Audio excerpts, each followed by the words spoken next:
कुछ बात बिहार की कर लेते हैं।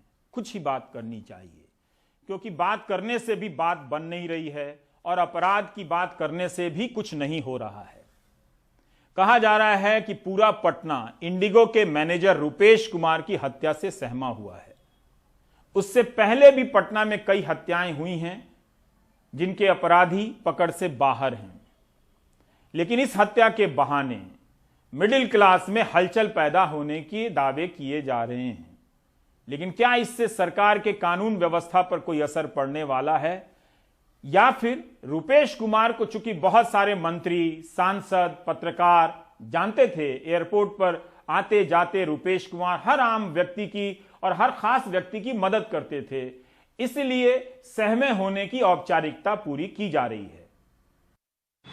रवीश, आज चाहे पटना में रुपेश का हत्या हो या मुजफ्फरपुर में एक 12 वर्ष की बच्ची के साथ बलात्कार के बाद उसे घर में ही जिंदा जला दिया गया हो, या मधुबनी में एक मूक बधिर बच्ची के साथ बलात्कार के बाद उसका आंख फोड़ दिया गया हो, सच्चाई अब यही है कि बिहार में नीतीश कुमार का इकबाल खत्म हो चुका है। और उसका कई कारण हैं। एक तो सबसे पहला कारण है कि उन्होंने जो राज्य में शराबबंदी लागू की है, उसके बाद पुलिस अधिकारियों का सारा ध्यान जो है इस पूरे शराबबंदी के बाद जो समानांतर एक आर्थिक व्यवस्था कायम हुई है उसमें ज़्यादा से ज़्यादा माल बनाने की, पैसा बनाने की है, और क्राइम को डिटेक्ट करने में या क्राइम को प्रिवेंट करने में अब उनकी कोई दिलचस्पी नहीं रही। दूसरी बात यह है कि खुद नीतीश कुमार भले ही 5 से 6 बार समीक्षा बैठक पिछले 2 महीने के दौरान किए हों, लेकिन बिहार पुलिस के आला अधिकारी से लेकर नीचे का अधिकारी तक उनकी बातों को अब नहीं मानता, उनको गंभीरता से नहीं लेता,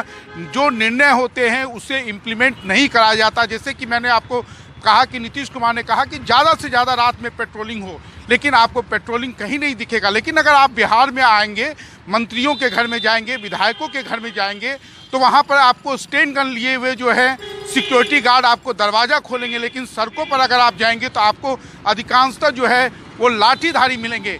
दूसरी बात यह है कि बिहार में आज डीजीपी हो, कोई जो जिलों के जो एसपी हैं, कोई अब फ़ोन तक नहीं उठाता। तो अगर आपके साथ कोई घटना भी हो गई हो, आप गुहार लगाने के लिए भी जो है अपनी बात को उनके तक नहीं पहुंचा सकते। और क्योंकि उनको मालूम है कि अब कितना भी क्राइम हो जाए, नीतीश कुमार के पास वो क्षमता नहीं है कि वो उनके ऊपर क्रैक डाउन करे। क्योंकि एक तरह का सरकार का जो मोरल है वो काफ़ी मोरल और मोराल दोनों काफ़ी डाउन है। आप देख सकते हैं कि जो सत्ता में सहयोगी हैं वो उनकी आलोचना करते हैं।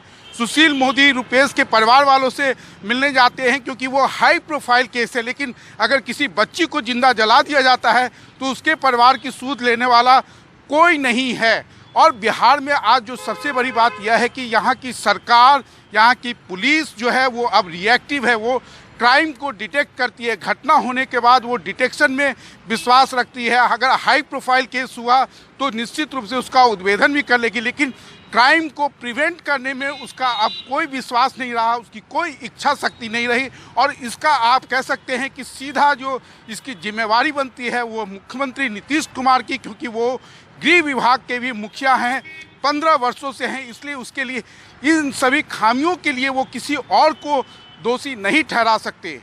आप देख रहे थे प्राइम टाइम। नमस्कार।